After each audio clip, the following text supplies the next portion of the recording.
everybody. Welcome back. It's so nice to be back on air. We are now live in the new year. How are you today, Dee? I am well, my friend. How about you? Happy New I'm Year. good. Thank you. Happy New Year. So, we've been gone for a little while, but before we delve into why, I just want to say a huge thank you to all of our followers, listeners, and fans Yes, for thank you making all. us the top 25 shared globally in the top 30% most listened to and liked globally. Wow. Wow.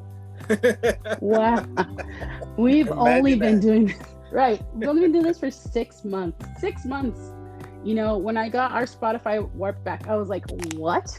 I was so shocked. I mean, I remember telling you and I was like ecstatic. I couldn't believe it. I was like, wow. I It mean, I knew we it's had a lot amazing. of people. Yeah. Yeah. I knew we had a lot of people listening in. I mean, the stats don't lie, but it shocked me because, when I took this on, when you mentioned, starting a podcast and I took this on, I honestly did not think that it was just gonna fly. I honestly did not. So from the bottom of my heart, thank you all so much for tuning in and Yes, thank you. listening and, helping us out with that. We have a lot more to come for you this year.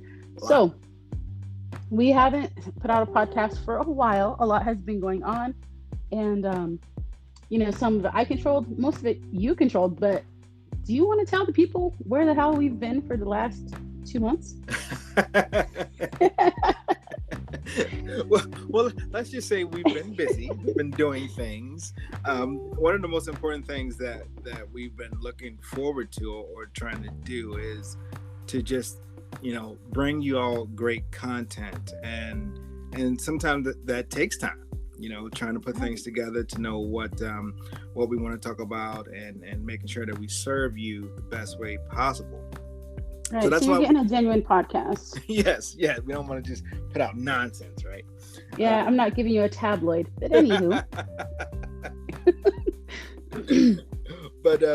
but we have been, we've been in the lab, we've been working behind the scenes to get things done.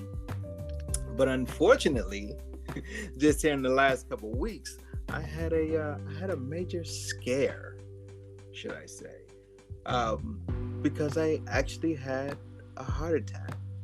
When you told me that, I was floored. I mean, because as we just lost my bonus dad to a heart attack unexpectedly a few months ago. So when you told me, I mean, I was crushed.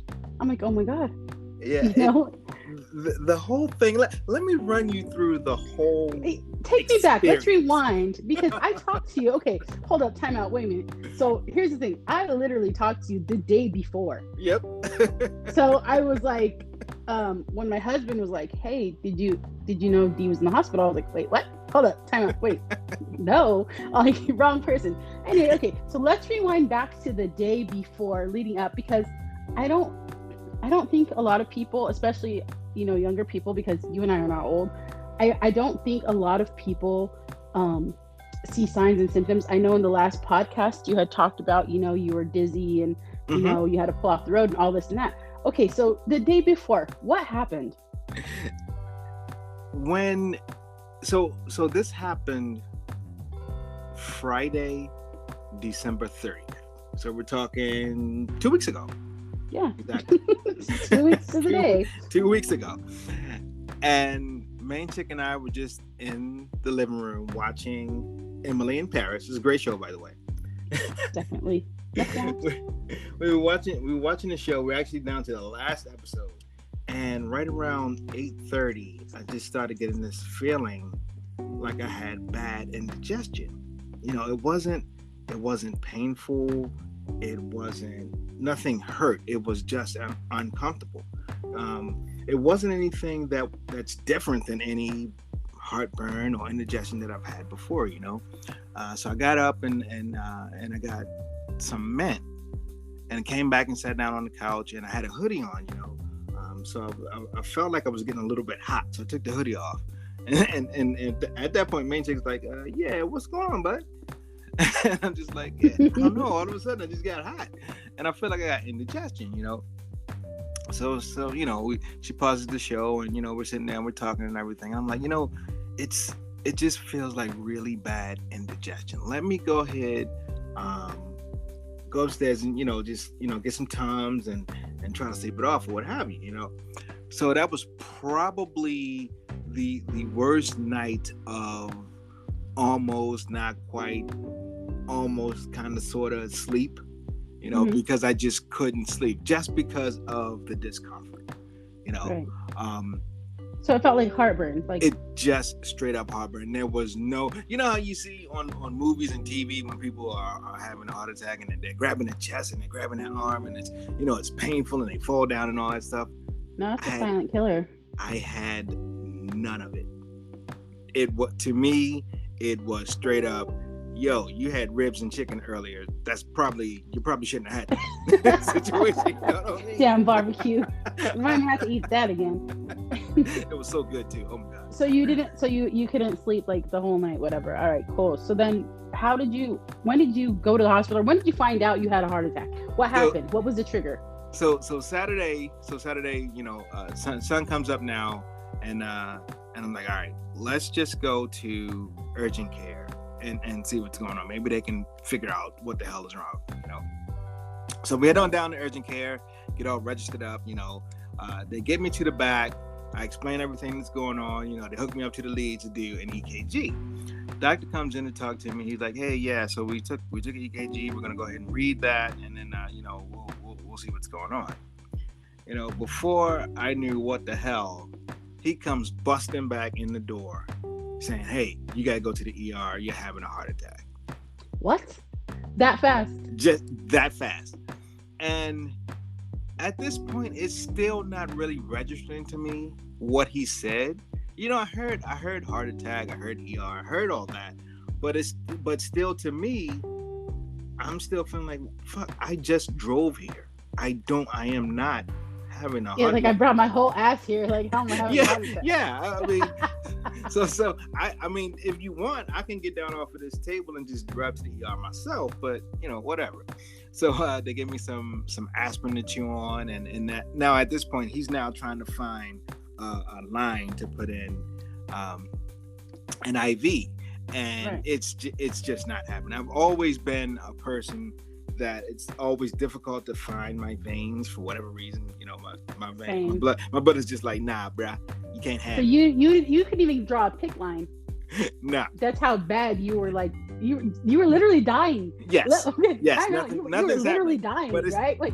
But it's still not registering, right? But D, you were dying. Like, okay, I'm shook. I'm literally. So you were sitting there literally actively dying, and you're just like, yeah, I'm good. And what? And not only that, I've been actively dying since 8:30 the night before. Exactly. You know what I'm saying? So all right, so can't draw a pick line.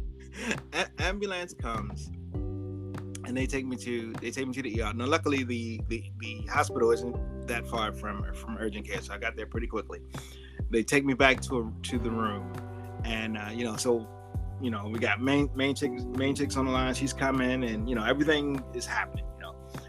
So now I'm in the room, and they're coming in and they're explaining everything to me, and they're still now at this point they still have not put in a line because they can't find my veins. They've got all kinds of nurses and phlebotomists and doctors, and everybody's trying to find a freaking line. So at this point, I'm just thinking shit's funny. Like, okay, so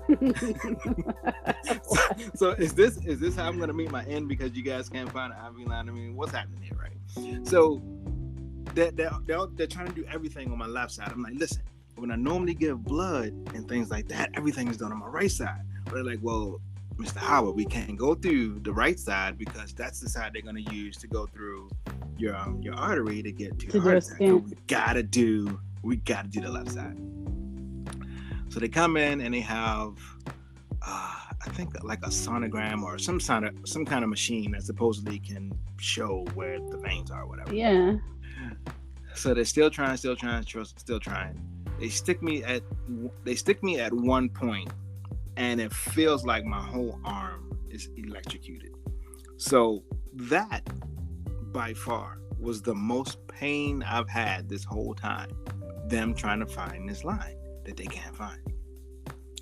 Finally find the line, get it in, we're good to go.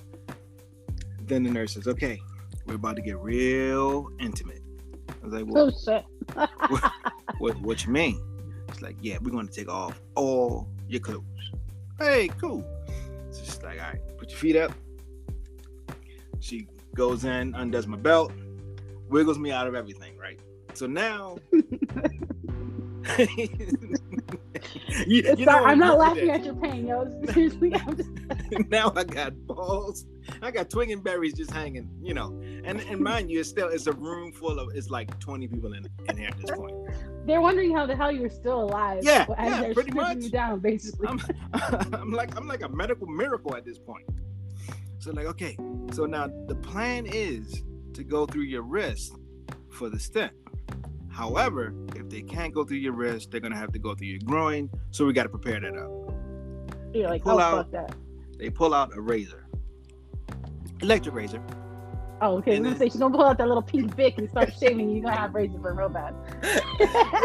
They pull out an electric razor and they just start going to town. I'm like, man. Oh, don't cut my shit, all right? This is getting out of control at this point. Like, well, it's kind of cold out here. I mean, I got a little shrinkage going on. Let me chub up first a little bit before, everybody. This is all New Year's Eve, right? You just So I get all shaved up, got the line in now, and then so now we're ready. Now they just need to take me to the cath lab. Well, in between the time that they shaved me up, got the gown on and everything like that, everyone disappeared except one nurse and main chick. So they're standing around looking, and the nurse is like, well, I got to take him to the cath lab, but I need somebody to go with me. I can't take him by myself, So now we're all just standing there looking at each other, and I'm thinking, well, shit, it was just 20 people in there. So everybody was just standing around watching them shave my nuts, and then they left. Is this pre-show? is this how everybody wanted to spend their New Year's Eve or what? They're like, man, he didn't even chub up. Get the fuck out of Yeah. here. So they swing me on around and take me down to the cath lab. We go in, and the same deal. The guy's standing there talking to me. He's like, hey, the doctor's gonna try to go through your wrist, but if there's any problem, then we'll have to go through your groin. And you're all prepared there, so everything's good. So right next to me is like a big screen TV. It's like a big 70-inch, screen TV. And they come in and they like tie my right hand down, obviously so it can't move. And then they numb me up around the area a little bit, and then next thing you know, they're in there, and I can actually see on the screen everything that they're doing inside, which to me was just I love that medical shit. So for it to be happening to me, and me seeing it and being about my wits to understand what's going on, I just thought that was so fascinating how they were able to get through. It's like, I'm having a heart attack, I'm dying, and I'm watching them try to fix me as I'm dying. Them fix it in real time. Was main chick with you? Was she watching this? No, they didn't let her back at that point. Oh, okay. So she was out in the waiting room, and I think the whole procedure took, I don't know, 45 minutes, maybe an hour. Mm-hmm. They got in, they were able to clear the blockage. It was in my right ventricle.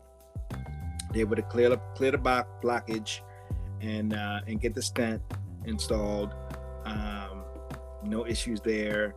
And then, they patched me up and sent me back to the room. And that's when I saw your picture and all that. Yes. You was like, hey, yeah, I had a heart attack. Okay.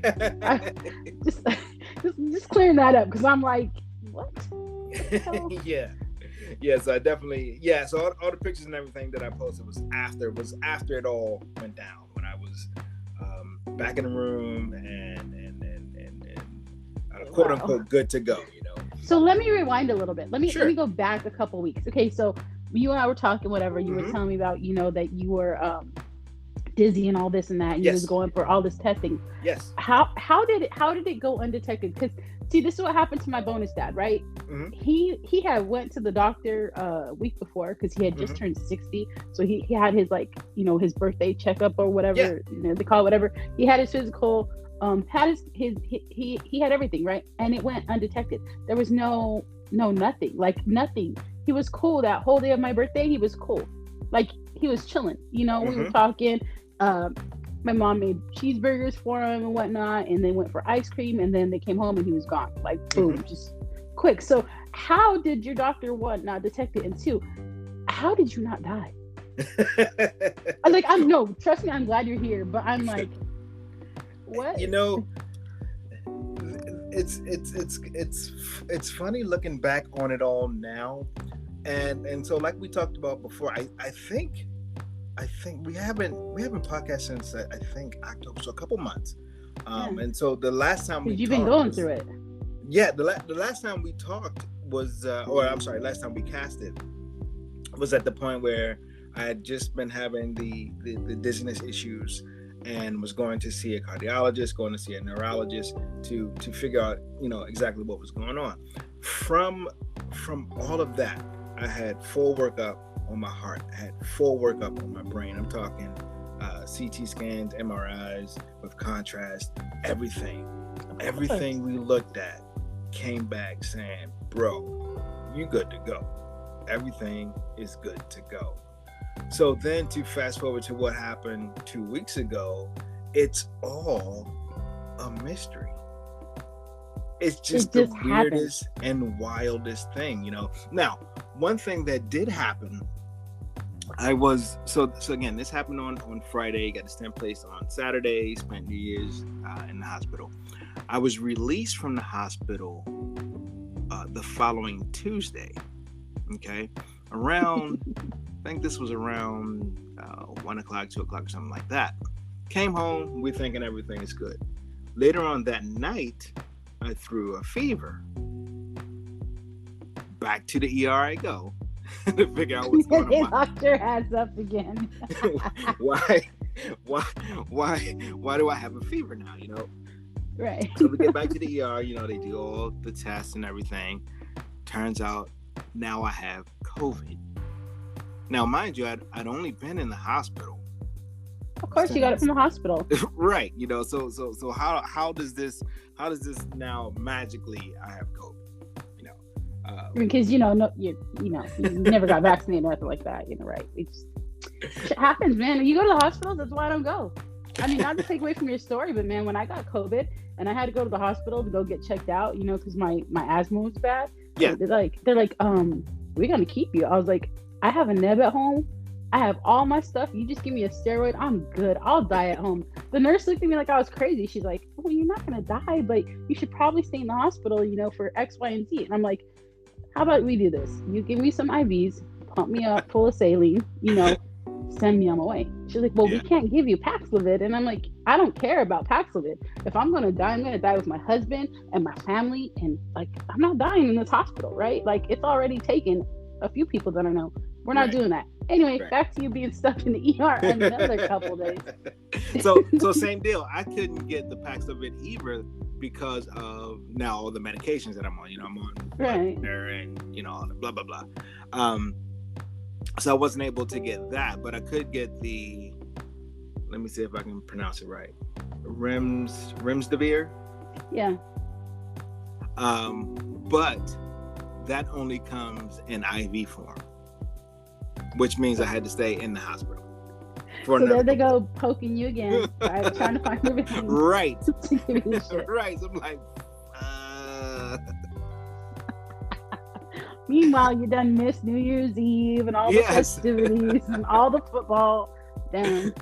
So now I'm back in the hospital with COVID, and then luckily I was able to get released last Friday, so I've been home for a good solid week now.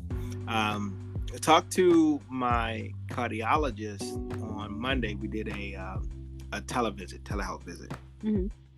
And I shit you not, the very first question he asked me was, did you have COVID before you went in to the ER the first time? And I was like, they took the test. They said I didn't, but I mean, clearly at some point I got COVID from somewhere.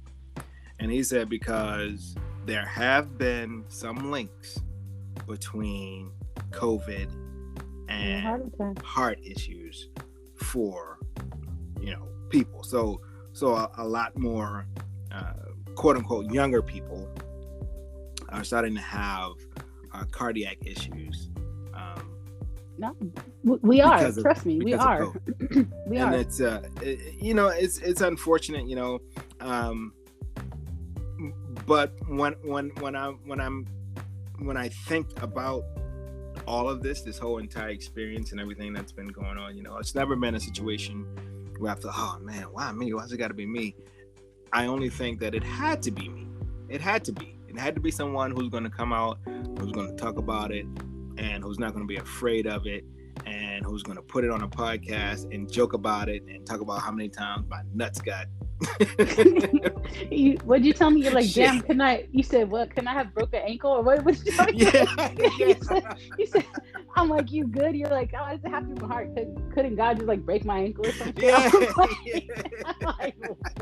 I'm sitting here still, like, I'm laughing about it, but I was like, what the fuck, D? Like, bro, yes. I'm glad I'm talking to you. Like, I'm glad you're alive. And you're like, my ankle. All right, then. But you're right. We go through these experiences in life. And I attribute that now to the podcast because it's what I'm doing with my life. But, I think about all the things that I've been through and all the stories we have yet to talk about and to tell. And the journeys that you and I have both been through, that we're going to put out there for others and, help other people. But I see the purpose of why we go through these things. Like you with your heart attack, thank God you're still here. Like I said, I was freaking out. I was like, oh my God, you have to stay strong. You have to get through this. Like you have to, my first thing was he has to survive. Oh yeah. What I mean? I was like, he has to get through this. So now that we're sitting here talking about it 2 weeks later, which is still beyond me, 2 weeks later, beyond me, you're in good spirits and you're well and you're home and you're recuperating. But you know what? People need to realize that they need to take care of their health. You and I were supposed to come back and talk about generational trauma and all this heartbreaking stuff, but it's like, you know what? This is so much more important. This right here is detrimental because people don't realize how important it is to take care of your heart. Oh yes. And even so just the things that we talked about when I went through all the testing and everything that I did prior to this situation, and even though everything came back saying that I was good to go, and then we had this unfortunate incident, I'm still glad that I went through all that testing and everything because now they have a baseline. They know where I was before, they know where I am now, and so it's easier to manage and easier to know how well I'm going, how much I'm able to adjust and overcome. And I sit around now and I don't have, people always ask, I don't have any shortness of breath. I don't have any issues walking up and down the stairs. Of course, we bought this brand new house that has more stairs than my other house, but I have no problem. Yeah, but you didn't notice any of that before. That's what I was getting. Remember, I asked you, like, so you're good? Like, you don't have no shortness of breath, nothing? And this was way before we even knew you had any heart issue. Right. So no issues at all. So, and I think another thing that they mentioned before is that, it's easier for me to come back from these issues because, just because of being quote unquote healthier prior to. Right. So I was still doing my workouts, still doing my best to eat right aside from those ribs and chicken that I had the night before, whatever. So let me ask you, what's your relationship with ribs and chicken now? Well, I am on a low fat, low cholesterol diet So now. fuck that shit. Basically, fuck that shit. Like, you good? But we'll see how we'll see where we go in the future. Just dip your pinky in the sauce. Just Yes. take a little taste. Do you like that Air fry. bariatric treatment? Yeah. But Air fry everything. like you said, getting healthy before, and I think about that with myself, right? Because as you know, you and I have both been on these incredible weight loss journeys and fitness journeys, and we've done phenomenal. I think. I still have a little way to go. I still ready for my skin removal surgery one day. Don't know what day, when, depending on kids, but knock on wood here. Husband and I are still on the fence with kids. But anyway, I think about that all the time because you just never know what you can face. I mean, like I said, talking to you and everything was good and, everything came back normal. And then all of a sudden, boom, heart attack. Yep. Right. And people, especially, like I said, us younger people and people younger than us, all this generation needs to realize, like, when you get sick, when you have a cold, when you have COVID, when you have whatever you have going on, pneumonia, the flu, all of that breaks down and it really takes a toll on your body. And luckily, in this case, one, you didn't perish, and two,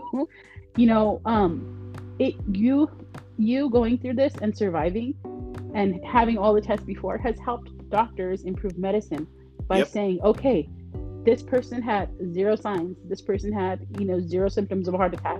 All of a sudden they have a heart attack. They went through, they did what they had to do, and now you're back to recovery. But had you not went into the doctor for your dizzy spell, right? None of this would have been set in stone, and they would have been baffled. They would have been like, well, what happened? Right. It would have all been just a big mystery. Right. And they wouldn't have even thought to think like, oh, yeah, well, whatever. But what happened to you and you being able to live to tell your story, one, is a miracle. Thank God, is a miracle. And two, thanks to the doctors, knowing what they're doing and being able to save your life. I mean, although it took a day because somebody's stubborn and not goes to the ER the first night he feels something. Thank God crisis averted. But at the end of the day, you having your heart attack is going to in turn help so many others because whatever doctors worked on you are going to know the signs and symptoms now when they see the next person and say, hey, just because they have indigestion doesn't mean that it's not a heart attack. Right. And that's, it's a lesson learned, not only to me and to my family and to, everyone that's listening in right now. It's just, we say it all the time, listen to your body. Definitely listen to your body. Even if you think it's something else, it can never hurt to go and get a professional opinion on and just go and get checked out. Yeah.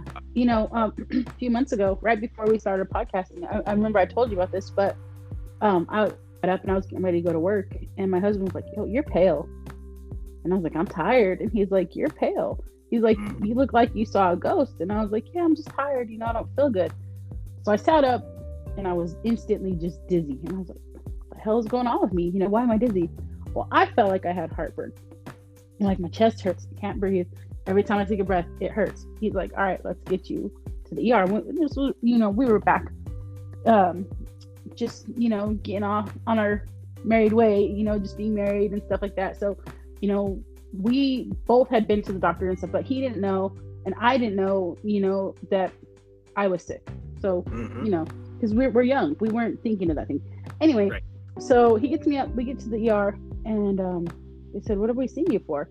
And I said, well, every time I take a breath in, it hurts. And, she's like, well, you're pale, your fingernails are blue, your lips are blue, even my toenails were blue. So I'm just thinking, okay, it's my asthma acting up really bad. I had worked at 12 the day before because workers didn't come in to work. Nobody. So I'm like, oh, I'll just run the shot myself. So anyway, I thought I overworked myself. I literally just thought, okay, I'm tired. I just worked at 12. I'm about to go work another one and I'm good to go.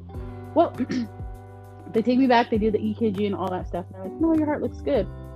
So then they go, we're not going to release you. We're going to put you in a room and put you on an IV. Like, okay.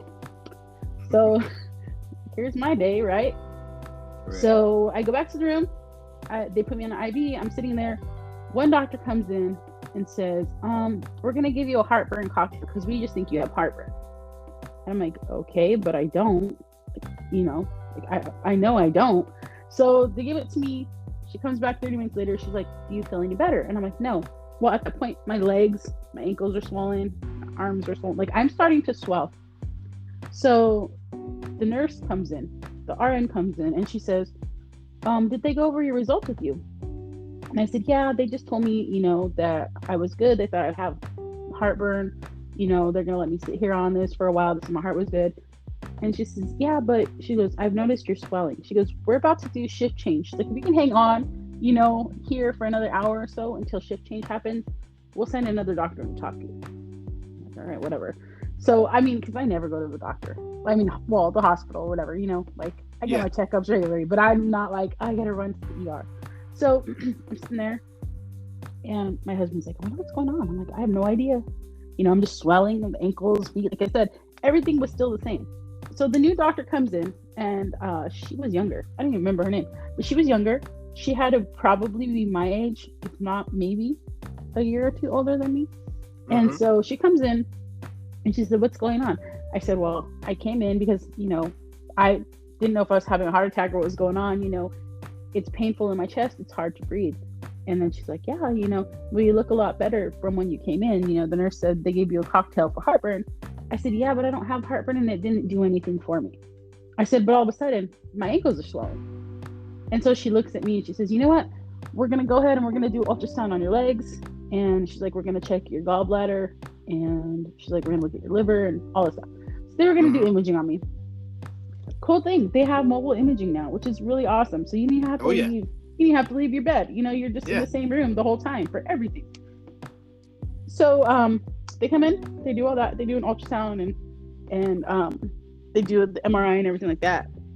And she leaves. She's like, well, hang tight. We're just going to put you here. We're going to give you some pain meds. I'm like, no, I don't want any pain meds. I'm good. It sucks. It hurts. I'm like, can I get another pillow so I can turn on my side? And she's like, no, we need you to be, resting. How is it inclined, but at a certain degree? I can't remember what the degree was. I'm like, all right, fine, whatever. Had my feet all the way up in the air, feet up. I was sitting in a V shape, if you can imagine that. It was very uncomfortable. So there I was. We sat there for another 6 hours. My husband and I were just sitting there, and they come in and change my IV. Come in, you doing okay? You doing okay? I'm like, yeah, I'm fine. Pushing fluids, and then they're like, the nurse comes in and goes, we're gonna get you discharged. And I was like, okay. So I still didn't know what was going on with me, whatever. So then the doctor comes back in, the young doctor I was telling you about. She goes, can you hang tight here for a little bit longer? I was like, yeah, sure. I've only been here 8 hours. Yeah, what I'm gonna do now? Yeah, of course. I have nothing better to do with my life, right? So I'm like, yeah, sure. So she comes back and she said, did anybody read you your lab panels? She's like, did they ever read you your results? And she's like, did they ever talk to you? And I was like, no. Nobody's ever talked to me. She goes, I have to ask you a serious question. And I'm like, okay. So my husband and I are looking at each other and I'm like, what the fuck is going on? She can tell me I'm pregnant or something, is there something going on that I don't know? So I was like, well, I had already been to my oncologist, so I know that I'm good, cancer free. I know none of that's happening. She says, do you drink? And I was like, no. And she says, I'm gonna need you to be real honest with me right now. And I was like, okay. And she's like, did you try to overdose yourself on Tylenol recently? And I was like, no, I don't even take Tylenol.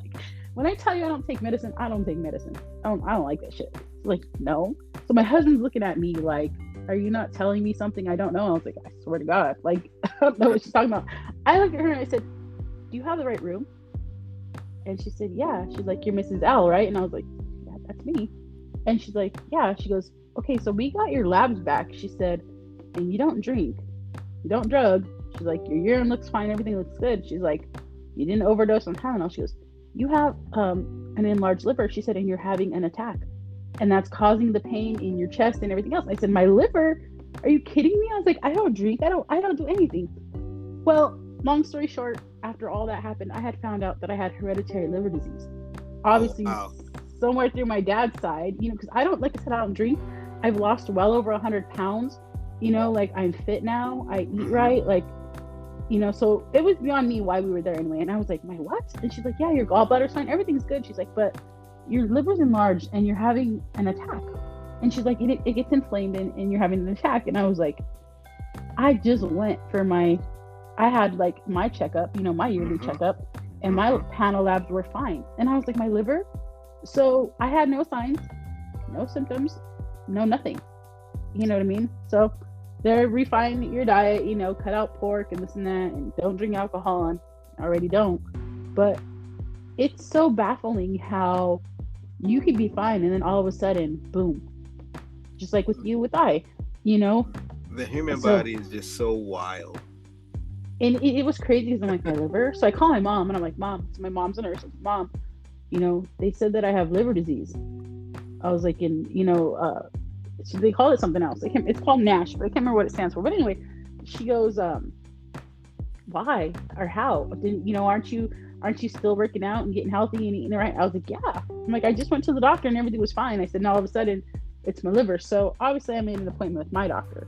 Mm-hmm. And I'm like, hey, can I get panel labs? And he said, yeah, I checked everything. And he's like, yeah, you could reverse it. It's reversible, but he's like, it depends on the damage. You're going to have to get a biopsy and yada, yada, yada. So anyway, all that stuff happened, a few months back. And I'm just like, well, it is what it is. We'll take care of it, do your liver cleanse and stay healthy. But, it's something that you don't think either one, genetics play a role in, because they're huge. Genetics play a huge role in everything that happens in your life. I'm a firm believer of that. Oh, absolutely. Especially because, like I said, my whole liver had to be my dad's side, but he's dead. And I don't know his family, so can't really ask any of them. But Right. clearly, it's my dad's side. And then with my mom, we have the cancer, and that's how I found out about my hereditary ovarian and breast cancer syndrome. I found out that last year too. So last year was a rough year for me. Let me tell you. I am glad, and I hate to be that person, but I'm glad 2022 is over. I had an amazing year. Don't get me wrong. Vegas has been amazing to me, and life has been good. But so much death and so many issues, and so it was like everything all had to happen to fall into line, so that way this year can start off fresh and we start over. But man, I tell you, when it rains, it pours on you sometimes, huh? Yeah, it does, but that's okay because we're strong and we can get through that rain. No problem. Exactly. So that's what I said. At the end of the day, I'm thankful that you're good and your heart is good and I'm good and my liver's good now. And we're making it through these things, but it's one small trigger, that can change your whole entire life. Your whole entire life. But we're still here. And we're still going to be coming strong with these podcasts and letting everybody know what's going on in the world. Right. I'm so thankful you're still here. So let me ask you this before we hang up and stuff. What does your life look like now? What have you done like this last week? Have you been at home like resting, taking care, aftercare? Like, what does your life look like now, and what does it look like moving forward? So this whole week is pretty much just been resting and doing little things that I can do. So again, like we talked about, we've been doing some walking. I'm still not allowed to lift more than 10 pounds until after I go through and that's some shit. You knew what I was gonna say. Let me stop. Anyway. I'm gonna be starting rehab next week, and rehab, from what I understand, is just gonna be just getting back into the flow of things, so that we're good with driving, we're good with getting back into working out. It's gonna teach me some different methods on cooking and preparing foods and things like that.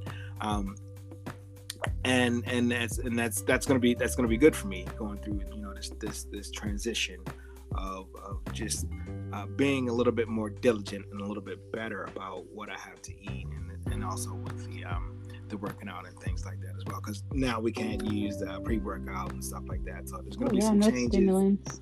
Yeah, it's going to be some changes that way, but I'm looking forward to it, because anything new that I learn, I'll be able to give on to my clients and also to our listeners and things like that as well. But for this last week, I've just been pretty much just hanging out at home and doing little things, still working on my novels and shit like that. So I like that. Putting my mind at use. Has firstborn decided to be your Uber driver yet, or he's still like, no, hell no? He's doing his own thing. He actually just left and went to go to work. So he's no, he ain't my Uber driver. He's like, chick, you know, B would do it. B would B would be like, let's go, Dad. I can drive you. I can't wait to see what that kid grow up to be. Let me tell you, because he's something else. He's the best. He's like a mini you. Yeah, he's like just a you, but a lot younger. But that's cute. But you know, like I said, I'm glad you're good. I'm glad you're healthy. Yes. You know, I'm glad we get to make more podcasts for the lovely people who have tuned into us and who have been so loving and supportive and caring. You know, I've had a lot of outpour messages of people like, "Hey, are you guys good? Are you coming back? No, did your show get canceled? No, canceled. No. Life happens. They ain't canceling me anytime soon. I'll be back." You know, like I said, I'm thankful for all of our fans and followers and the people, our new listeners and people who have tuned in. This year is going to be a year of podcasts. You know, like I said, we're uncensored, unscripted, and just raw and real. I mean, we're giving you life as it happens. And, you know, if ever you guys want more information on heart health or staying healthy or anything, you know, our DMs are open. You can find us on Snapchat, Twitter, Facebook, Instagram, you name it. You know, we're TikTok, there. We're all over the place. That's right. We're there to help you, you know, write in, send well wishes, whatever have you. Like I said, I'm, again, thankful they didn't take my partner out, because I know for a while there, you was touch and go. I'm like, no, don't take him. Don't take him. You know, but we good. And that's a good thing. So I am thankful for that. And I am looking forward to our next podcast. We will be talking about generational trauma in the next podcast. I know a lot of you guys really wanted to talk about that. So it's coming. It's coming. You know, we just got a little wayward, but it is coming. It'll hopefully be in our next episode. But while I send that, you guys have a great weekend, great day, you know, great time. And we'll catch you on the next podcast. All right. Take care. Take care, everybody. All right. Bye.